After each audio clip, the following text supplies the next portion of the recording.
monde, j'espère que vous allez bien. Bienvenue dans une nouvelle vidéo. Je suis de retour, ça fait bien longtemps que je n'avais pas filmé, sans vraiment m'étaler sur le pourquoi.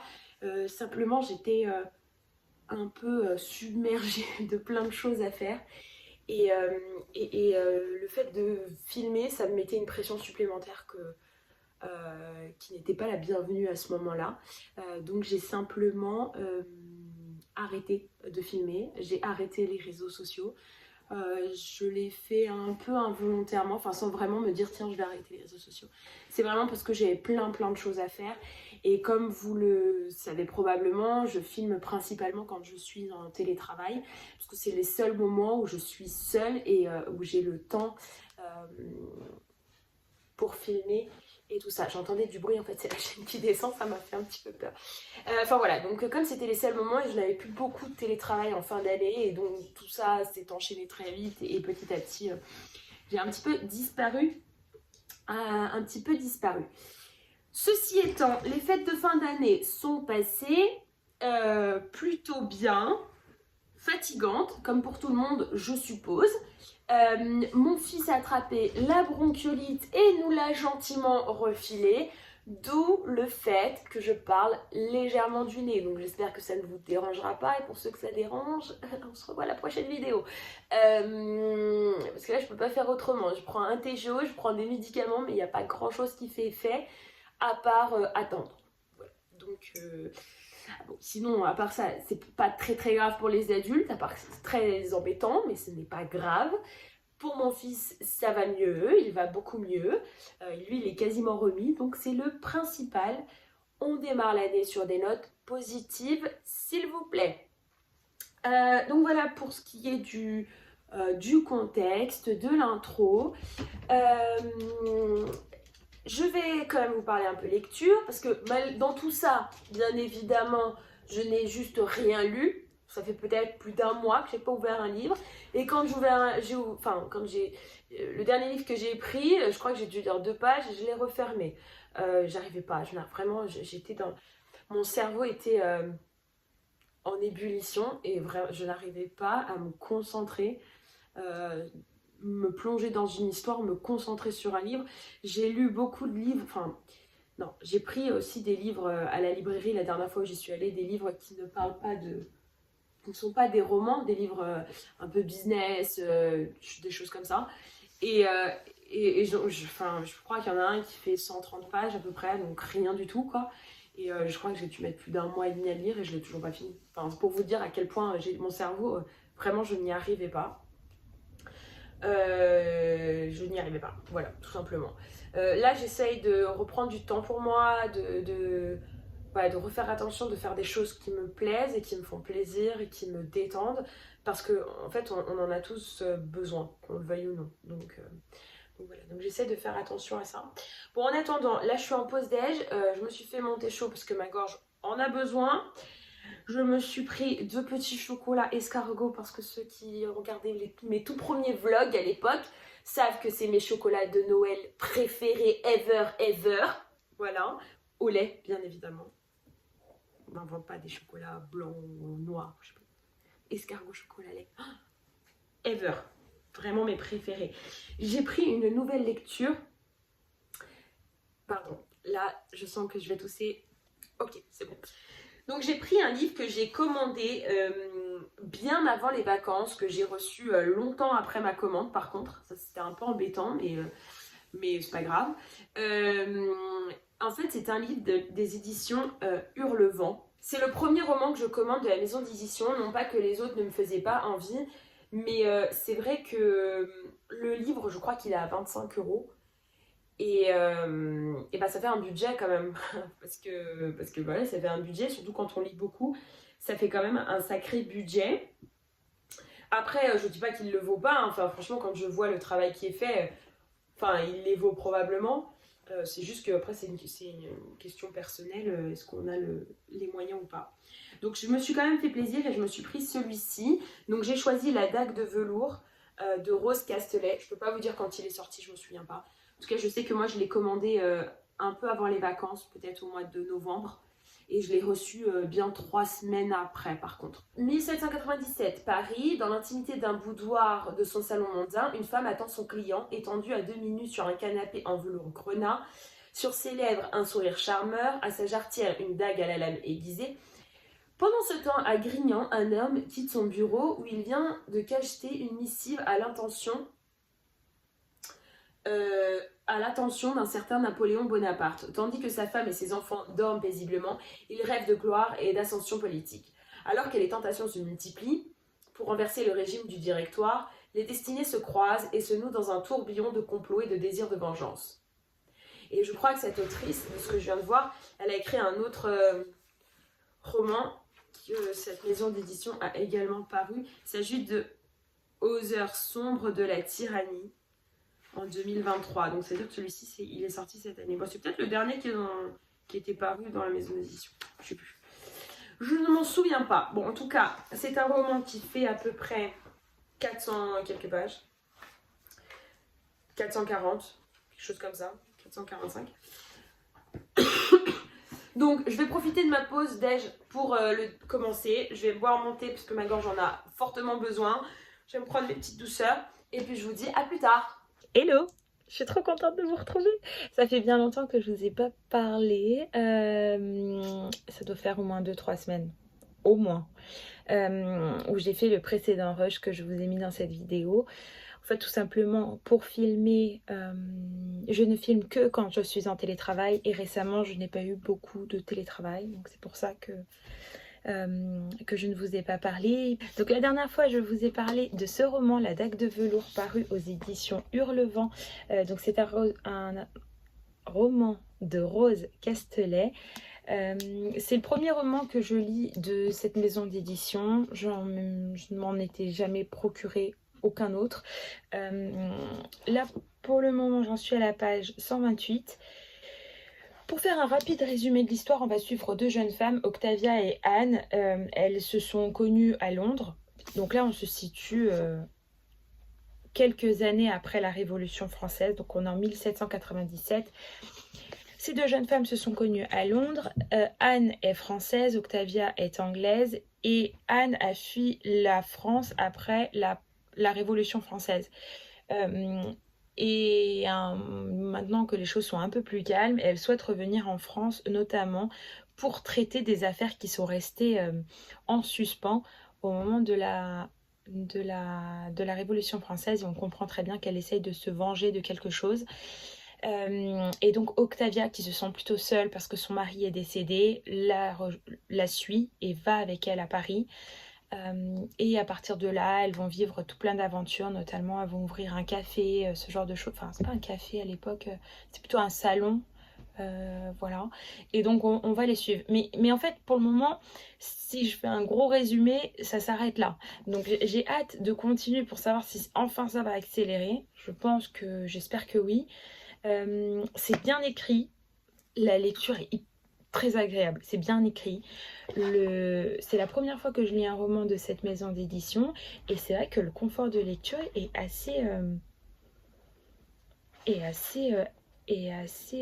incroyable. C'est aéré, je sais pas si vous verrez bien, mais c'est aéré. Bon bref, ça peut paraître futile, mais c'est important pour moi, le confort de lecture. Donc voilà. Donc j'ai hâte quand même d'avancer pour savoir ce qu'il en est.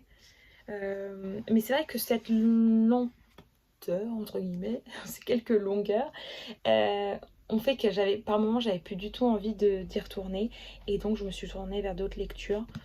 C'est pour ça que je l'ai mis en pause. Mais maintenant, j'ai terminé mes autres lectures et je ne commence rien tant que je n'ai pas terminé celui-ci. Donc, je pense que prochaine vidéo, je pourrai vous donner mon avis sur ce roman.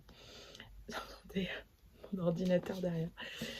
Donc ça, c'était pour ma lecture en cours. À côté de ça, j'ai lu deux autres romans, notamment un qui était en version numérique, donc je ne l'ai pas sous format papier pour vous le montrer, mais je vous mettrai la photo quelque part par là. Il s'agit de L'épouse allemande, d'ailleurs, Ah oui, de Kelly Rimmer, je l'ai sous les yeux. Il n'est pas paru encore, il paraîtra le 16 mai, donc je ne vais pas m'attarder sur le résumé parce que, enfin voilà, d'ici le 16 mai, il va se passer encore beaucoup de temps, c'est dans plus de 2 mois. Donc je pense qu'on aura vous aurez oublié, donc ça n'a pas trop d'intérêt de vous en parler maintenant. Néanmoins, je vous explique juste le contexte. J'ai été sélectionnée pour faire partie du jury du prix Charleston Bosch pour la sélection étrangère. Donc dans cette sélection, il y a 4 romans. La poussière des souvenirs de Suzanne Abel que j'ai lu, que j'ai adoré. Oh là là, ce roman, mais j'ai tellement pleuré. Il était tellement émouvant et j'avais adoré. Vraiment, très très belle histoire. September de Rosamund Pilcher. Celui-ci paraîtra le 3 avril. Donc celui je ne l'ai pas encore lu. Le chant du héron au crépuscule de Tan Thuong Eng qui paraîtra le 13 mars.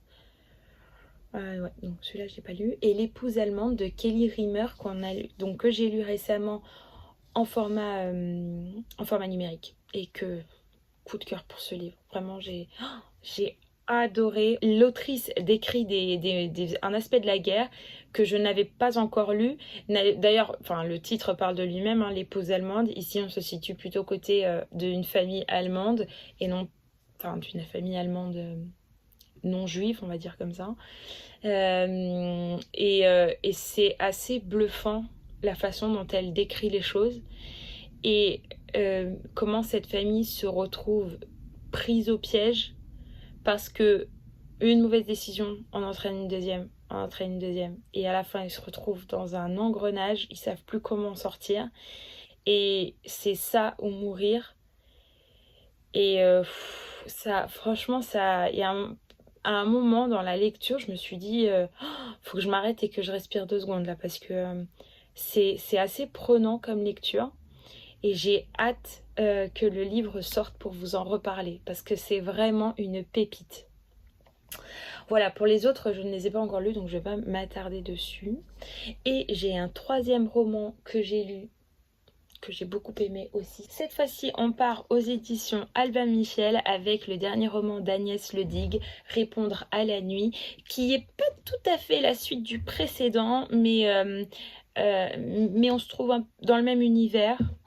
Donc la ferme existe toujours, par contre l'histoire n'est pas centrée sur la vie de la ferme, mais elle existe toujours. On va suivre plusieurs personnages qui sont plus ou moins reliés. Notamment, on va suivre Thémis, une jeune femme qui est assez incroyable. Elle est d'une simplicité et est tellement connectée à la nature que j'ai trouvé vraiment ce personnage assez intéressant. On va suivre également Héloïse qui est une jeune femme très activiste pour l'écologie. Parfois elle est un peu extrême, mais bon, elle a ses convictions, donc voilà. On va suivre aussi Maxime, pardon. On va suivre Maxime qui lui il a un nom, son métier, audio-naturaliste, que je ne connaissais pas du tout. En fait, tout simplement, il va aller dans la forêt et enregistrer les bruits de la nature, les bruits des animaux. Et donc tout ça est décrit avec une telle finesse par l'autrice qui, je pense, a dû être un travail assez incroyable et difficile, parce qu'elle décrit chaque chose de la nature, que ce soit les arbres, comment la nature interagit, les animaux avec les arbres, avec les plantes, etc. Et la façon dont elle décrit tout ça est tellement juste et d'une telle finesse. Je me suis dit waouh, quel travail incroyable. Et donc pour revenir à l'histoire, donc on va suivre tous ces personnages avec leurs convictions dans leur quotidien, et quelqu'un va décéder. Et l'idée, c'est de savoir qui est. Alors, on n'est pas du tout sur un policier, attention, c'est pas du tout ça. Mais il y a un petit aspect enquête quand même, on peut pas le nier, mais c'est pas du tout le thème principal de l'histoire. Enfin voilà, c'est un roman qui est beau, qui donne envie d'aller faire une balade en forêt, qui réveille l'attention sur ce qui se passe autour de nous. En termes du changement de la nature, on le voit très bien, il fait de plus en plus chaud, les saisons sont peut-être un peu moins marquées. Donc voilà, il y a quand même beaucoup de clins d'œil à ça. Donc voilà, je pense que ça peut être un livre qui est très intéressant à lire. Moi, j'ai vraiment adoré. Voilà. Et puis la plume d'Agnès Ludic, est-ce qu'on a vraiment besoin de la décrire? Voilà pour celui-ci. Et c'est tout pour mes lectures terminées / en cours. Par contre, j'ai acheté des romans et j'en ai reçu quelques-uns que je vais également vous montrer. Alors, j'essaie de pas trop faire de bruit. Alors, premier livre reçu, livre d'Albin Michel, Liane Moriarty, Ici et maintenant. Ce livre, comment dire, il m'intrigue énormément, mais vraiment beaucoup. En fait, pour résumer la quatrième, si je m'en souviens à peu près, ça commence à bord d'un avion, pardon, où une femme d'un coup va se lever. Pardon. Une femme d'un coup va se lever et va regarder plusieurs autres passagers qui sont là et va leur annoncer la date de leur mort. Je ne sais plus s'il est indiqué qu'elle leur indique également les circonstances de leur mort, mais du moins la date de leur mort. Et ils sont un peu abasourdis, c'est-à-dire déjà pourquoi, est-ce que c'est vrai, est-ce que non, est-ce que ça ne l'est pas, qu'est-ce qui se passe. Donc c'est hyper intriguant et j'ai très hâte de le lire. Je pense d'ailleurs que ça va être ma prochaine lecture après celui que je vous ai montré, La dague de velours. Je pense que je vais tout de suite attaquer celui-ci. Ensuite, j'ai reçu un livre des éditions Point, L'affaire Bramard de David Longo. Je me souviens plus très bien de la quatrième. Corso Bramard est le plus jeune commissaire d'Italie. Sa vie se dissout lorsqu'un tueur en série s'en prend à sa femme et à sa fille. 20 ans plus tard, Corso, désormais enseignant, est toujours nargué par l'assassin qui lui envoie par la poste des extraits d'une chanson de Leonard Cohen. Mais dans sa dernière lettre, il commet une petite erreur, juste de quoi ouvrir une brèche dans laquelle Bramard va s'engouffrer avec toute la force du désespoir. Un petit roman de 250 pages qui a l'air fort intéressant. Voilà. Ensuite, j'ai reçu... je sais plus de qui c'est ça. Toujours les éditions Albin Michel, Le cercle de Lady Tan, de Lisa Si. Elle est belle la couverture. Regardez-moi ça. Que c'est beau. Je me souviens plus, pareil, de la quatrième. On est sur un roman qui fait presque 400 pages là par contre. 450. Dans la Chine du XVe siècle, on dit qu'une femme instruite est une femme inutile. Pourtant, c'est précisément pour être utile que Tan Yung-xian, issue d'une puissante famille, est éduquée par ses grands-parents.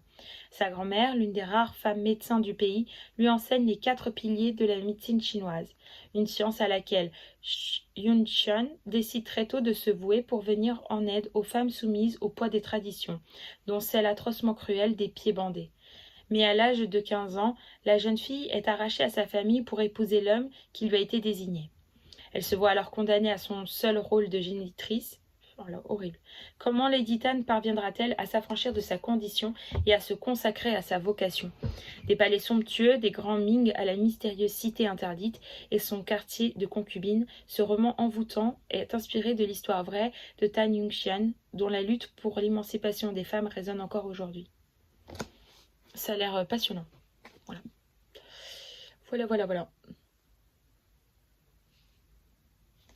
Ce roman, il fait très envie. Donc voilà pour les livres que j'ai reçus récemment. J'ai acheté également 2 livres. Donc il y en a un, je me suis acheté le jour de mon anniversaire. Je me suis dit cadeau de moi à moi. C'est toujours bien. Et puis le deuxième, toujours cadeau de moi à moi pour l'anniversaire de mon fils parce que c'est aussi un peu mon anniversaire, il faut se le dire. On s'est compris. Les mamans, on s'est compris. Voilà. Donc celui que je me suis acheté le jour de mon anniversaire, c'était La femme de ménage. Je pense que j'ai pas vraiment besoin de le présenter. Je l'ai vu passer partout. Il m'a été conseillé plein de fois. Donc je me suis dit, normalement, j'ai pas tendance à suivre un peu la hype du moment. en termes de romans, vraiment pas.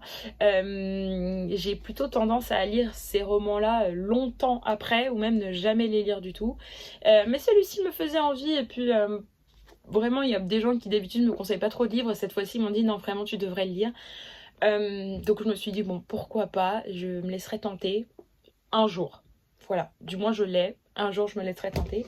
Le deuxième que j'ai acheté donc hier, le jour de l'anniversaire de mon bébé, c'est L'homme des 1000 détours de Agnès Martin-Lugan, qui est une de mes autrices préférées ever.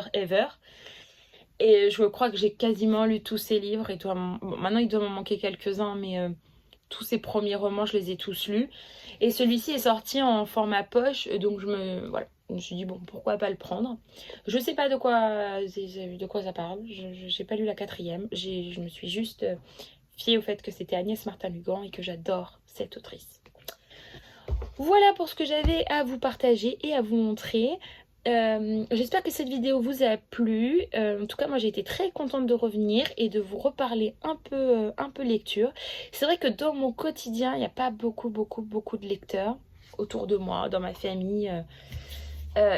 Certains lisent un peu, mais il n'y a pas beaucoup de gros lecteurs. Et donc je parle pas beaucoup livres autour de moi, à part avec quelques collègues au travail. Et donc c'est vrai que ces moments vidéo, j'ai un peu l'impression de parler avec des copains. Et voilà, pour moi c'est un bon moment de partage. Donc n'hésitez pas à me dire dans les commentaires s'il y a des romans qui vous font envie, ou si vous avez d'autres suggestions qui pourraient me plaire. C'est toujours un plaisir de vous lire. Voilà pour ce que j'avais à vous partager. Je vous dis à la semaine prochaine pour une nouvelle vidéo et je vous fais plein de gros bisous. Ciao!